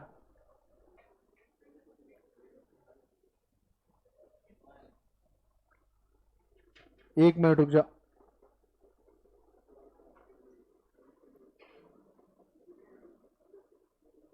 लेट्स से गणेश के पास 1000 रुपए है. गणेश के पास कितने हैं? 1000 रुपए. एक मिनट, यहां पे थोड़ा सा कुछ गलत हुआ है, मैं अलग से फिर से. तीन दोस्त है, गणेश, विष्णु और प्रेम. गणेश, विष्णु और प्रेम तीन दोस्त है. हाँ, अब गणेश, विष्णु और प्रेम ने क्या बोला है अभी? कुछ तो बड़ा करते हैं, कुछ तो बड़ा करते हैं. रिस्क है तो इश्क है, स्टॉक एक्सचेंज की प्यास बुझाएंगे. Let's be the big bull, Harshit Mehta. ठीक है. तब इन तीनों बिग बुल के पास 1000 रुपए है. कितने? 1000 रुपीज ईच. यस और नो? तो सब में होशियार गणेश. गणेश बोला पहले मैं ट्राई मारता हूं. तो गणेश ने क्या किया, बड़ी होशियारी से बहुत सारी चीजें देखी और फिर उसको वो बोला, हमारे दिनेश सर बार बार एक कंपनी का बहुत नाम लेते, रिलायंस रिलायंस रिलायंस रिलायंस. कुछ तो अच्छी होंगी, अंबानी का नाम भी बहुत सुनेला है, मेरे को तो लगता है इसके शेयर लेंगे तो बहुत फायदा होगा. नॉलेज का इस्तेमाल कर रहा है. My sir has taught me Reliance, बहुत बोलते सर. कुछ तो बात है इसमें, कुछ तो बात है. तो जिस दिन रिलायंस का शेयर इसने खरीदा, उस दिन रिलायंस शेयर की कीमत थी 100 रुपए. Price was 100 rupees per share. तो इस हिसाब से गणेश ने कितने शेयर्स खरीदे? 10 शेयर्स ऑफ ₹100. इस हिसाब से गणेश ने कितने इन्वेस्ट किए मार्केट में? 1000 रुपीज. कितने इन्वेस्ट किए? 1000 रुपीज. एक हफ्ते में पैसा डबल. वो लक्ष्मी चिट फंड के जैसे 21 दिन में, एक हफ्ते में पैसा डबल. ये बाकी दो क्या बोलते हैं? Wait and watch. पहिले गणेशचा बघू कसं होतं. विष्णू गपचूप प्रेम का बोलता, गडबड करू नको, पहिले त्याचं बघू दे. ते डुबलं की मग आपण आपले आपले आपले वाचून ठेवू. गणेश हुशार तो विष्णू डबल हुशार. विष्णू बोलता रुक, प्रेम को बोलता थांब थांब, पहिले ह्याला लावू दे, ह्याची जर डुबले तर मग आपण दुसरा बघू. हाँ, सो अब 1000 रुपए गणेश ने लगा दिया और मार्केट में एक हफ्ते में पैसा डबल. एक हफ्ते में पैसा डबल. एक का डबल हो गया, इसका 2000 हो गया. माइनस 1000 रुपीज इन्वेस्टमेंट और फिर 100 रुपीज उसको बन गया प्रॉफिट. तो अब गणेश भाई क्या देंगे सबको? पार्टी. Dubai Ganesh party. हम प्रॉफिट हो गया. अब क्या होता है? ये क्या शेयर्स क्या है? स्पेक्युलेटिव गुड्स है, जिसमें प्राइसेस कॉन्स्टेंटली चेंज होते रहते. बहुत सी तेजी मंदी होती है. जिन गुड्स में तेजी मंदी होती है, जिसे हम प्योर गैमलिंग नहीं कह सकते, पर it's a kind of a gambling. तेजी मंदी करना है ना, गैमलिंग करना ही है ना, लक ट्राई करना. दाम बढ़ेंगे नहीं बढ़ेंगे, कम होंगे बढ़ेंगे, क्या होंगे, राइट. सो यहाँ पे गणेश भैया के 100 रुपए के शेयर 200 रुपए हो गए, रॉकेट की तरह दाम बढ़ गए उनके. तब ये देखने के बाद विष्णु और प्रेम को भी लालच आ रहा है. विष्णु बोल रहा है अपन 200 लगाएंगे तो अपना 400 छोंगा एकदम डबल एच। अपन 200 रुपए से चेयर लेंगे तो 400 छोंगा। प्रेम तो भी थोड़ा सा, प्रेम बोलता नको नको, थोड़ा सा बोलता नको नको, थोडासा ऐक रे विष्णू। अरे तू ऐक रे प्रेम, मी तुला काय म्हणायलो, मी तुला काय म्हणायलो, आपण लावून टाकू शेअर्स मध्ये 200 रुपए मध्ये रिलायंस मध्ये लावून टाकू। इसने 100 रुपए में लिए 200 में बेच दिए। प्रेम बोल रहा थोड़ा रुकते, लेकिन विष्णु बोल रहा नहीं नहीं नहीं नहीं, एड़ा है क्या, अगले हफ्ते में 400 में मिलेंगे, आप ही ले ले। वो बोलता नको नको नको, मला नाही घेतो, बरं जाऊ दे तू नको की मी घेतो। सो विष्णु बाइस शेयर्स एट ₹200। सो इन्होंने कितने लिए अब 5 शेयर्स। अग्री। यहां हो गया उल्टा, वो गणेश है, ये विष्णु है। गणेश का रॉकेट तो फुर करके उड़ गया और विष्णु का रॉकेट क्रैश हो गया। गणेश ने शेयर लिया 200 रुपए में, सॉरी 100 रुपए में, बेचा उसे 200 रुपए में। 200 रुपए में शेयर लिया विष्णु ने और एक हफ्ते के बाद वो शेयर होगा 100 रुपए का। फिर से वापस शेयर का प्राइस क्या हो गया 100 रुपीज। सो अब इस हिसाब से 100 मल्टीप्लाइड बाय 5 शेयर्स कितना दाम है 500। तो अब 1000 रुपीज मुद्दल माइनस 500 रुपए बचे, लॉस कितना हो गया भैया इनको 500 रुपए लॉस हुआ। ठीक है, वापस से अब शेयर के दाम क्या हो गए 100 रुपए। अब बात आई प्रेम की। प्रेम बोलता मी हात जोडतो, मला नकोच, वाढीव पण नको आणि कमी पण नको, काही नको, मला घ्यायचंच नाही। पहले तीनों की तैयारी थी, 100 रुपए में तीनों भी लेने के लिए तैयार थे। गणेश भी तैयार था, विष्णु भी तैयार था, प्रेम भी तैयार था, तीनों भी 100 रुपए में लेने के लिए तैयार थे। लेकिन बाद में पीछे से ये दोनों क्या बोलते, रुक रुक, गणेश ले रहा ना, पहले उसको लेने दे, फिर उसका देखेंगे, फिर करेंगे। तो गणेश ने लिया, एक का डबल कर लिया। उसको देख के फिर अब विष्णु को ऐसे चल बिचल हो रहा, वो बोला मैं भी अभी लूंगा, मैं ये 200 रुपए का शेयर, या भी 200 रुपए का शेयर 4000 रुपए, मैं भी डबल होंगे, मैं भी डबल होंगे के चक्कर में यहाँ पे आधे हो गए। अब इसके आधे हो गए, तब प्रेम को यह डर है कि इसके 1000 के 500 हो गए, मैं लगाया मेरे 1000 की 0 हो गए तो वो बोलता नको नको, मेरे को कुछ भी नको, मेरे को 100 का भी नको, 200 का भी नको। So it does not buy anything, no buying. Now understand what is the law of demand state? Yes, come to the point. What does the law of demand says? When the price increases, demand decreases. When the price decreases, demand increases. The prices of Reliance share are increasing from 100 to 200. Ganesh ने जब share लिया था तब price कितना था 100. It is increasing to 200. What should happen to demand of Reliance share? It should decrease. हमारे विष्णु ने क्या किया, डिमांड को इंक्रीज किया है। क्या किया है, डिमांड को इंक्रीज किया है। The prices are increasing from 100 to 200. The prices are increasing from 100 to 200. The demand is increasing by 5. पहले डिमांड कितनी थी 10 शेयर की, जो की थी हमारे गणेश की। Prices are increasing from 100 to 200. What should happen to demand? The demand should decrease. But what is happening here? The demand is increasing to 15 shares because there are 5 more additional shares which are bought by Ishto. Law of demand क्या कहता है? As the price increases, demand decreases. यहाँ पे price increasing के साथ demand increase हो रही है, कम हो रही है? Increase. What is happening to demand? Demand is increasing. So are we following law of demand? No. Again, week after the prices are reducing to 100. What does the law of demand says? As the prices decreases, demand increases. तो जैसे ही वापस 200 रुपए का दाम 100 रुपए हो गया, law of demand को फॉलो करके प्रेम ने शेयर्स खरीदने चाहिए, प्रेम ने डिमांड बढ़ानी चाहिए। तो जब दाम कम हो रहा है तब डिमांड बढ़ नहीं रही है, और जब दाम बढ़ रहा है तो डिमांड बढ़ रही है। अब जब 100 रुपए हो गए तो हमारा प्रेम शेयर ले रहा है क्या? प्रेम बोल रहा है नहीं नहीं, 100 रुपए का 0 रुपए हो गया। तो समझ में आ रहा है? समझ में आ रहा है क्या? So what is the change in demand? It is 0. It will still be 15. What is the law of demand state? When the price increases, demand decreases. When the price decreases, demand increases. तो यहाँ पे जब 200 रुपए का share फिर से 100 रुपए हो गया, प्राइस कम हुआ तो डिमांड बढ़नी चाहिए, प्रेम ने शेयर्स लेना चाहिए, लेकिन प्रेम ले रहा है क्या शेयर्स? नहीं ले रहा है। तो हमें स्पेक्युलेटिव गुड्स का क्या कैरेक्टरिस्टिक समझ में आ रहा है? As the price increases, demand increases. As the price decreases, demand decreases. How is the relationship? Direct positive. So how will be the demand curve? Upward sloping from left to right. This is how the speculative goods act as an exception to law of demand. Are we clear? Are we clear? Yes or no? Right? ये example को बाद में आप ठीक तरह से correct कर लेना. Is it okay? Right? Coming to the last exception of law of demand, that is given goods. Right? Coming to the last point of exception. Last point of exception की तरफ आते हैं. The last point of exception here is given goods.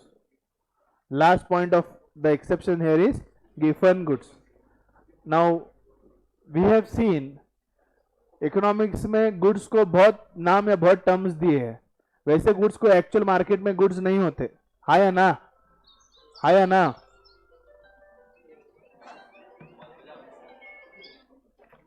जैसे कि हमें पता है, हमने देखा इंफीरियर गुड्स. क्या इंफीरियर गुड्स जैसा कोई गुड्स होता है? नहीं. वो जो कैरेक्टरिस्टिक्स ऐसे गुड्स दिखाते हैं उसे हम इंफीरियर गुड्स कहते हैं. अभी हमने कॉन्स्पिशियस गुड्स देखा. मार्केट में कोई कॉन्स्पिशियस गुड नाम की चीज मिलती है क्या? नहीं. हर वो गुड जो कैरेक्टरिस्टिक्स डिपिक्ट करता है उसे हम क्या कहेंगे? Conspicuous good. अब उसी तरह से गिवन गुड है. Lord robin Giffen has given this particular concept given goods. अब उन्होंने जो कैरेक्टराइज किया है गुड को, वो कैरेक्टरिस्टिक्स जिस गुड्स में दिखेंगे उसे हम क्या कहेंगे? गिवन goods. Right? Let's start the last heading of exception, that is given goods. Sir Robert Giffen find out the first exception of law of demand. It is known as Giffen goods paradox or wrong solution theory. Sir Robert Giffen, after him the Giffen goods are named. He found out the first exception of law of demand. इतने सारे exceptions देखे हमने. सबसे पहला exception जो मिला था law of demand का, that was given goods which was found by Robert Giffen. उसके बाद ये बाकी चीजों की बाकी exceptions जो है वो आने लगे. Right? So it was the first exceptions which was found by Sir Robert Giffen, known as the Giffen goods, or also is known as wrong solution theory, और इसको हम एक और नाम देते हैं Giffen paradox. Right? Now what is in the Giffen goods? Giffen goods are those goods who have direct positive relationship between price of the product and its quantity demanded. Any good can be called as given good if it has direct positive relationship between price and quantity demanded. So इसके मुताबिक क्या हुआ? When the price of the product increases, demand for the product increases. As the price of the product decreases, demand decreases. Every good which shows these characteristics, which has a direct positive relationship between price of the commodity and its quantity demanded, can be called as given goods. Can be called as given goods. So given goods हर वो good है जो direct positive relationship रखता है between price of the commodity and quantity demanded. हर वो good, हर वो commodity जिसकी quantity demanded बढ़ती है बढ़ते प्राइस के साथ, उसे हम क्या कहेंगे? गिवन गुड्स. क्या कहेंगे? गिवन गुड्स. क्या कहेंगे? गिवन गुड्स. गिवन goods have direct positive relationship between price of the commodity and its quantity demanded. And we know whenever there is direct positive relationship, how is the slope of the curve? It is upward sloping. As per the law of demand, how is the relationship between price of the commodity and its quantity demanded? Inverse relationship. Giffen goods क्या कह रहा है? Direct positive relationship. So is it following the law or is it disobeying the law? It is disobeying the law of demand. Hence giffen goods are considered as an exception to the law of demand. As an exception to the law of demand. Giffen goods can be also characterized as those goods which depict the two things. जिसमें पहला point है, giffen goods form major part of the consumption budget. जो हम हमारे income में से consumption करते हैं, उस कंजम्पशन में जो मेजर कंजम्पशन होता है, उस मेजर कंजम्पशन जिस गुड के ऊपर हमारा होता है, that can be considered as are गिवन गुड्स. जैसे खाने पीने की चीजों के ऊपर सबसे ज्यादा कंजम्पशन हमारा होता है. So all food materials can be considered as गिवन गुड्स. गिवन goods do not have any close substitute. गिवन गुड का कोई भी क्लोज सब्स्टिट्यूट नहीं होता. ऐसा गुड जो गिवन गुड है और जो अपने कंजम्पशन का मेजर पार्ट है और जिसका कोई सब्सटीट्यूट नहीं है, ऐसी चीज को हम गिवन गुड कहेंगे। और जिसका रिलेशनशिप कैसा है, direct positive between price of the commodity and its quantity demanded. Are we clear? Yes और no? Right, now look into very realistic example again.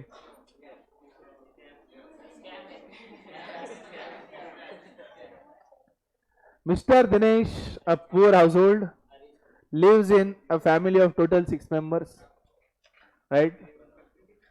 मियाँ बीवी दो बच्चे दादा दादी 6 people, poor family, small कुटिया, very small, you can see from here. You can see my kutia from here, the tallest building which you can observe with the brown color, yellow color. Choti si kutia is my house. I will call you my kutia someday. Don't worry. I will call. Are tallest house but small dil ka kutia. So I will call you all one day. Don't worry. We'll arrange a party also someday at my house. I have a good function hall of 200 people at my house, so we'll arrange a good party out there. अरे है ना बाबा, गरीब है। सो अरे ध्यान दे, मुद्दे से भटको मत, सुनो इधर। ए बेटा इधर ध्यान दे, घरों को बाद में देख लेना, मैं घर ले जाके दिखा दूंगा घर। Mister Dinesh, a poor household, lives in a family of total of 6 members, 6 लोग हैं, गुजारा करना पड़ता है। The family needs minimum 30 kgs of grain with a maximum budget of rupees 2000। अपना बजट कितना है? 4500 में से 2000। मेरी तनख्वाह 4500 रुपए, उसमें से 2000 रुपए में मेरे खाने पीने फूड ग्रेन्स के ऊपर खर्च कर सकता हूं। तो फूड ग्रेन्स और food consumption, is it forming the major part of my budget? Yes. Is it forming the major part of my budget? Yes. Can there be any substitute for food? No, there can't be any substitute for food consumption. So they both have the characteristics of given goods.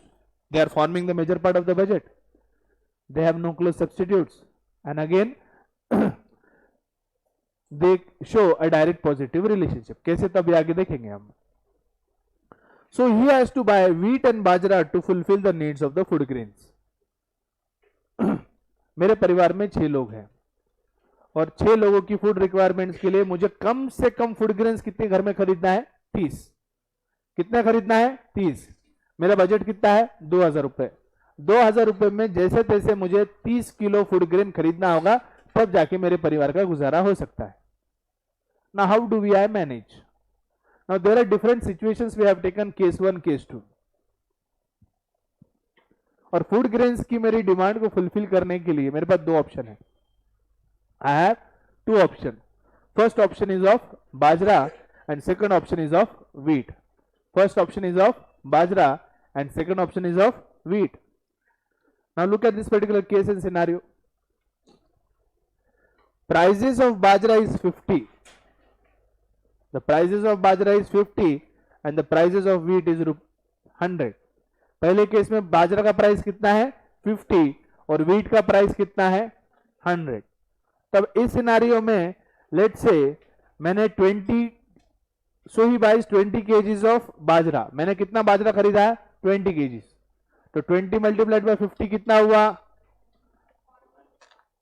20 multiplied by 50 1000, बरोबर। And price of wheat कितना है? 10। और मैंने wheat खरीदा 10 kgs, कि मुझे पूरा कितना चाहिए ग्रेन? 30 kgs। 30 में से 20 किलो बाजरा ले लिया, तो गेहूं कितना लूंगा मैं? 10 kilo. 10 multiplied by 100 is 1000. 1000 plus 1000 is equal to 2000 within my budget. Am I able to buy 30 kgs? 20 kg bajra, 10 kg wheat. Yes or no? Yes or no? Yes or no? Okay. पहला case समझ में आया? So I purchase 20 kgs of bajra and 10 kgs of wheat with the available budget of 2000. I fulfill my requirement of 30 kgs. Now case number 2. The prices of bajra is 60. The prices of bajra is 60 and the prices of wheat is 100. अब मुझे बोलो मेरा budget कितना है? कितना है budget? 2000। मेरा budget कितना है? 2000। बाजरे का दाम कितना है 60 रुपए और वीट का दाम कितना है 100। सबको मैथ्स आता है। Do whatever combination you have to do and tell me all possible combinations I can do. मेरे पास 30 किलो का ग्रेन आना चाहिए। कितना आना चाहिए 30 किलो का ग्रेन आना चाहिए। कितना आना चाहिए 30 kilo. How much quantity I should be able to buy 30 kgs। Budget कितना है मेरा 2000 रुपए। बोलो ऑप्शंस क्या क्या है 25 और 5। तो एक मिनट में पूरे ऑप्शन तुमको जितना मैथ्स करो थोड़ा रफ वर्क निकालो। लो लो जरा पेपर लो जल्दी फटाफट।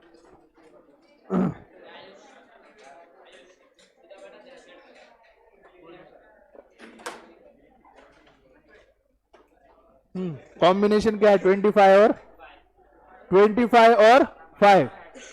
25 के हिसाब से कितना हुआ 25 मल्टीप्लाइड बाय 60 कितना है हाँ कितना होता 1500 प्लस 500 कितना हुआ 2000। So is this option okay. Option number 1 okay 25 plus 5। yes tell me more options।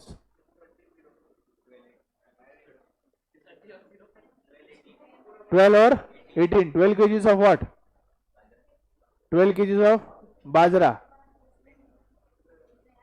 देख पहले बेटा बरोबर। क्या मुझे आप कोई भी ऐसा कॉम्बिनेशन बोल सकते हो जहां बाजरा 20 से कम होगा।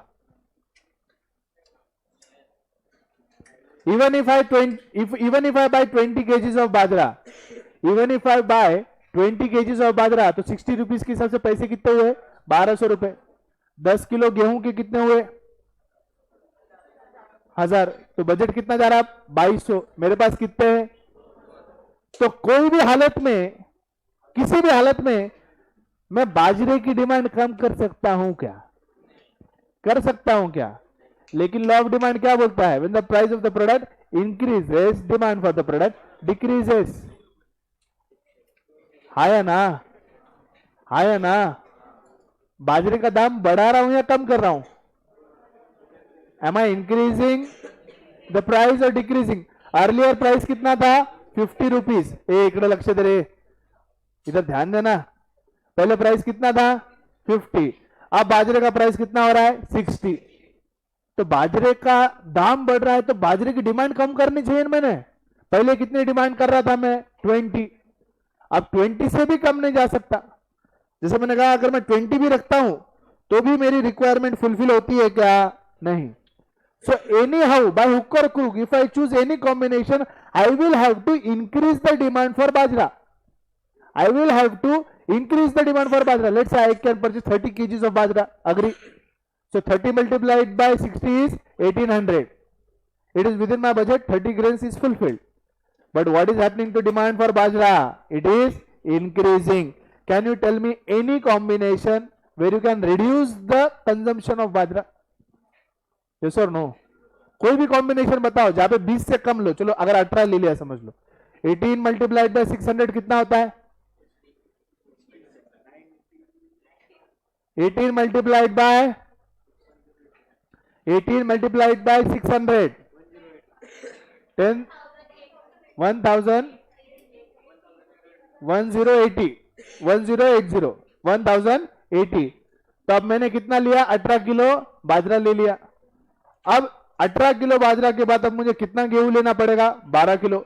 12 मल्टीप्लाइड बाय 100 कितना हो गया 1200। 1200 प्लस 1080 कितना हुआ 2280। Am I within my budget? No.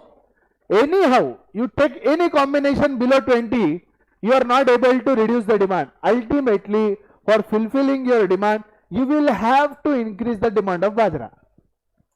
बाजरा की डिमांड बढ़ानी पड़ती।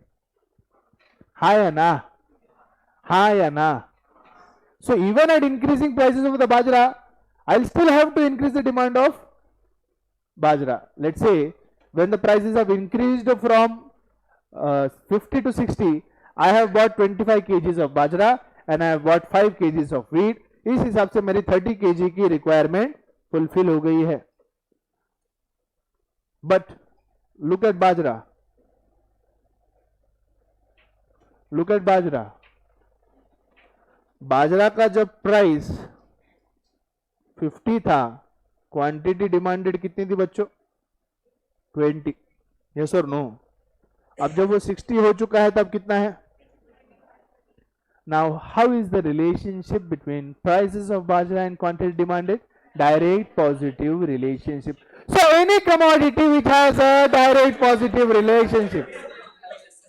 So any commodity which has a direct positive relationship, yes, any commodity which possesses a direct positive relationship with its quantity demanded is called as Giffen good. इसे हम कहते हैं Giffen paradox. क्या बोलते हैं अपन इसको? Giffen paradox. क्या बोलते हैं इसे हम? Giffen paradox. या फिर हम इसे कहेंगे wrong solution theory. Solution आ ही नहीं रहा है, कैसे भी जाओ बाजरा की क्वांटिटी बढ़ ही रही है, तो इसे हम कहते हैं गिफन पैराडॉक्स और रॉन्ग सॉल्यूशन थ्योरी. एज पर गिफन पैराडॉक्स और wrong solution theory, whenever there is increase in price there is increase in quantity demanded, whenever there is decrease in price there is decrease in quantity demanded. There shows a direct positive relationship between price of the commodity and its quantity demanded. This is how the Giffen goods are exceptions to the law of demand. समझ में आया? समझ में आया क्या? वही systematically दिया है, जब आप नोट्स पढ़ोगे तो आपको दिख जाएगा. हुआ नहीं है, इसके आगे का एक डिस्कशन बाकी है, इसी का डिस्कशन बाकी है ये पॉइंट खत्म होने के बाद. एक और सेंटेंस है जो बहुत इंपॉर्टेंट है, गिफन गुड्स का ही है. ये देखो, in this case conclusion the demand of bajra in case two, yes please maintain silence. The demand of bajra in case 2 has increased despite of the increase in the prices of the bajra. Food grains form the major part of the consumption. Yes or no? Yes. Bajra doesn't have any close substitute. Do we have anything which is more cheaper than bajra in the market? No. सबसे सस्ता बाजरा होता है. बाजरा से महंगा जवार, जवार से महंगा गेहूं. तो सबसे सस्ता क्या है? बाजरा. क्या बाजरे से भी कोई सस्ता मार्केट में मिलना है क्या? कुछ नहीं मिलता, राइट? जो खाने लायक है, जो खाने लायक है, बाजरे सस्ता कुछ मिलता है क्या? नहीं. सबसे महंगा आईफोन, आईफोन से कम रेंज में सैमसंग, सैमसंग से कम वीवो ओप्पो, वीवो ओप्पो से सस्ता चाइना. क्या चाइना से भी सस्ता कुछ मिलता है क्या मार्केट में? क्या बोले बेटा? क्या चाइना से भी कुछ सस्ता मिलता है मार्केट में? नहीं. जो ओरिजिनल चाइना, मेरे को तो लगता है तुमने चाइना फोन देखे भी नहीं होंगे. एक जमाने मार्केट में no brand nothing, direct China, made in China, ऐसे फोन आ रहे थे. बीच का एक रेंज जब आप देखेंगे आज से 4-5 साल पहले, पूरे चाइना फोन अब नहीं दिख रहे मार्केट में. क्या हुआ पता नहीं, एकदम से, क्योंकि उनकी क्वालिटी और सब इतना है तो शायद गवर्नमेंट ने उसके ऊपर बैन लगा दिया. तो मार्केट में free direct made in China, no brand nothing, direct made in China, ऐसे फोन फुकट दाम. एकदम आईफोन का एकदम डुप्लीकेट, एकदम डुप्लीकेट.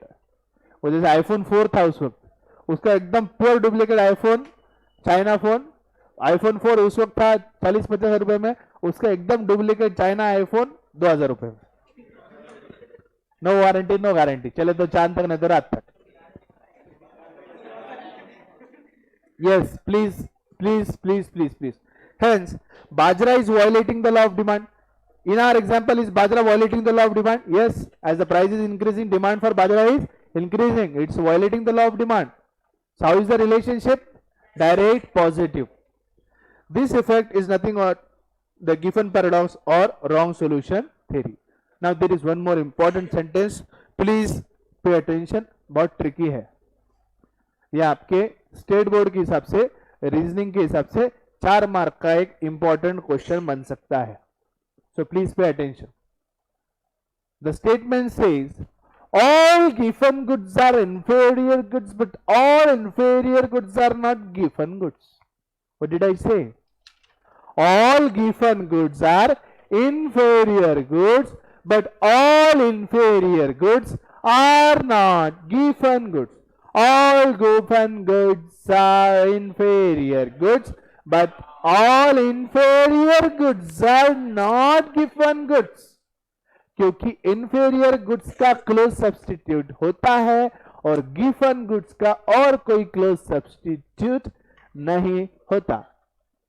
हाँ या ना? Now recall the definition of inferior good. What are the definition given? When any commodity, when there is decrease in the demand of a commodity when income of a consumer increases beyond a level, all such commodity whose demand decreases is called as a inferior good. Remember the example cooler, remember the example bicycle, remember the example Samsung phone. As the income is increasing beyond a level, the demand for that commodity is decreasing, so that good is called as inferior good. Now what is given good, which forms the major part of the budget, which has no close substitute and which has direct positive relationship between price and its quantity demanded. Ha ya na? Ha ya na?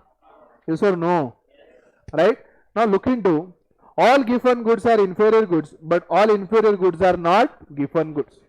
Simple बोलना, अगर आपको समझाना है हिंदी भाषा में समझाऊं, market में जो सबसे सस्ती चीज है वो गिफन गुड है, यानी जिससे सस्ता और कुछ मिल ही नहीं सकता. जैसे मार्केट में एक जमाने में ये जो गोल्डन बेकरी है उसके बाजू में एक फंटूश की दुकान थी, फंटूश बोल के था, वहां 100 रुपए में शर्ट मिलती थी. अब 100 रुपए में शर्ट मिलता, उससे सस्ता कुछ मिलना है क्या मार्केट में? नहीं, उससे सस्ता तो एक ही हो सकता है, फ्री हो सकता है मार्केट में. राइट? उससे सस्ता क्या आ सकता है? फ्री हो सकता है. 100 रुपए सस्ता क्या रहेगा? 100 रुपए में शर्ट है, उससे सस्ता क्या मिलेगा? अभी देखो, तुम बहुत बार घूमते हैं मुंबई में, अगर जाओ मुंबई में दादर की स्टॉप पे उतरो, बाहर जाके उधर पूरे ऐसे फैशन के सब कपड़े उपड़े लेके रेडी है, मैं 100 रुपए में टी शर्ट. हाँ, टी शर्ट 100 रुपए 100 रुपए 100 रुपए, 100 रुपए में टी शर्ट है, उससे सस्ता कुछ मिलने वाला है क्या? नहीं. तो जो सस्ते से सस्ता सबसे सस्ता रहेगा मार्केट में वो गिफन गुड है, समझ लो. उससे सस्ता कुछ नहीं मिल सकता आपको, तो वो इंफीरियर तो रहेगा ही. लेकिन हर इंफीरियर गुड गिफन नहीं होता. वो कैसे तो प्रूव करता हूं. यहाँ पे 2 एग्जांपल है, इनको समझो, सब समझ में आ जाएगा. Apple phone, Samsung phone and a China phone. हमने 3 कैटेगरी ली है, हमने 3 कैटेगरी ली है. So Apple phone is not inferior good क्योंकि ये सबसे महंगा फोन है, इससे इंफीरियर कुछ नहीं है. क्योंकि इनकम बियॉन्ड लेवल भी बढ़ गई तो भी आईफोन फोन से महंगा कुछ लेने के लिए है नहीं. सबसे महंगा क्या है मार्केट में अभी? आईफोन 12. अगर इनकम आपकी 1 लाख से 10 लाख भी हो गई तो भी आईफोन 12 से आगे कोई फोन है कि खरीदने के लिए? है क्या मार्केट में? नहीं. तो क्या आईफोन 12 एक इंफीरियर गुड है? No. Is it a inferior good? No. क्योंकि इनकम 10 लाख भी हो गई तो वो छोड़कर व्यक्ति किसी और इनकम, किसी और पर्टिकुलर फोन की तरफ नहीं जाएगा. So it is not having a negative demand, so it is not inferior good. Accepted? Accepted. It is not inferior, it is not given. It is not inferior, it is not given. Right? Now come to point of Samsung phone. When my income was 25,000, for me Samsung phone was superior. But my income has increased from 25,000 rupees to 1 lakh rupees per month. So I have taken up iPhone now and I have given up the demand of Samsung phone. So Samsung phone has become inferior good. The inferior good definition says when income increases beyond a level. When income increases beyond a level, then there is a fall in demand of certain goods. Such goods are called as inferior goods. The income has increased beyond a level. The income has increased beyond a level. अब income beyond a level increase होने के बाद जो Samsung की demand है वो कम हो गई, तो accepted Samsung is a inferior good as compared to iPhone. क्योंकि इनकम बढ़ेगी तो लोग आईफोन की तरफ जाएंगे, सैमसंग को गिव अप करेंगे, तो सैमसंग क्या हो गया? Inferior as compared to Samsung. Accepted? तो Samsung is inferior. But Samsung is not Giffen good. Why? Because Giffen good says they don't have any close substitute. उससे सस्ता कुछ नहीं. क्या सैमसंग से सस्ता कुछ है? क्या है? China phone. हाँ, वीवो, ओप्पो, वॉटेवर. चाइना बोलते वो वीवो, ओप्पो, चाइवा या नहीं, वीवो, ओप्पो समझ लो. चाइना लिखो, वहां पे वीवो, ओप्पो लिखो, जो मन में आए लिखो. मान लो मैंने लिखा Vivo. Is Vivo phone a close substitute of Samsung phone? Yes और no? Yes. Vivo phone is a close substitute of China phone. यानी उससे सस्ता कुछ है मार्केट में अवेलेबल? क्लोज सब्स्टिट्यूट अवेलेबल है. तो जिस चीज का क्लोज सब्स्टिट्यूट है, क्या हम उसे गिफन गुड कह सकते हैं? नहीं, because Giffen good do not have close substitute. तो फिर it is not a Giffen good. It is not a Giffen good. Now let's talk about China phone और Vivo phone. When my income was 10,000, I was preferring Vivo phone. My income has increased to 25,000. I have given up Vivo phone. I have moved to Samsung phone. So as compared to iPhone and Samsung, as compared to iPhone and Samsung, Vivo phone is a inferior good. Accepted. As income will increase, people will give up Vivo, they will go for Samsung and iPhone. Now Vivo phone is also a given good. Why? Because this is the last or the cheapest. Again, Vivo does not have any close substitute. क्या उससे सस्ता, उससे कोई और दूसरा विकल्प सस्ता market में अवेलेबल है? नहीं. These are the cheapest ranges of phone which are available. Smartphones, Android phones available. Vivo से और सस्ता कोई है ही नहीं अवेलेबल मार्केट में. अज्यूम करो उससे सस्ता कोई अवेलेबल है ही नहीं. सबसे सस्ता फोन Vivo ही दे रहा है. तो Vivo से सस्ता कोई अवेलेबल नहीं है तो उसको सब्सटीट्यूट नहीं है. So can I say Vivo phone or China phone is a given good? Yes. So statement क्या दिया है बोलो? All given goods are inferior goods, but all inferior goods are not given goods. Observe this last two table. अभी Samsung के case में देखो, Samsung एक inferior good है.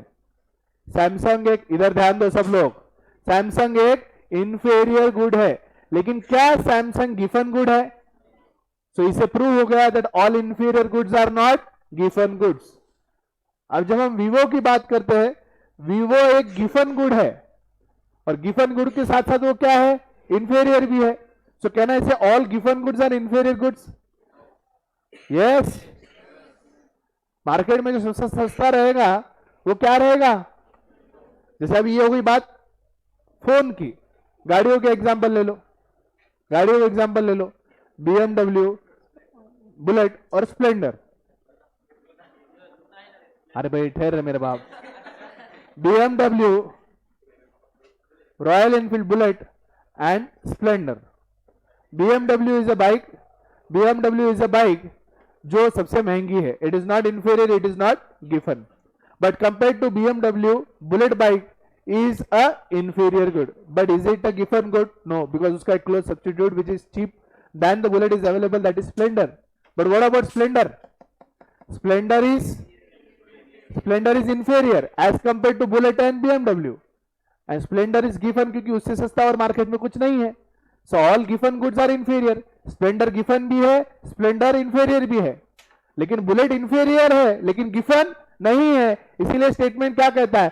All given goods are inferior goods, but all inferior goods are not given goods. All given goods are inferior goods, but all inferior goods are not given goods. They may be, they may not be given, but all given goods are compulsorily inferior goods. Are we okay with the statement? Are we okay with the statement? Are we okay with the statement? Yes or no? Any doubt? Any doubt? So that's all for today. Today कौन सा day? Today जुम्मे की रात है, right? Today आज जुम्मा है ना? Today जुम्मा. तो today is हाँ, yes, today is जुम्मा and tomorrow is Saturday. तो tomorrow Saturday, then every Saturday I'll be checking your foundation book. So कल मैं देखूंगा कि लॉ इकोनॉमिक्स का अब तक जो मैंने पढ़ा है किन किन लोगों ने अभी तक राइटिंग वर्क कंप्लीट किया है और नहीं किया है. Is it okay and fine? Is everyone clear with things? सब क्लियर है? यस और नो? हाँ, एक मिनट.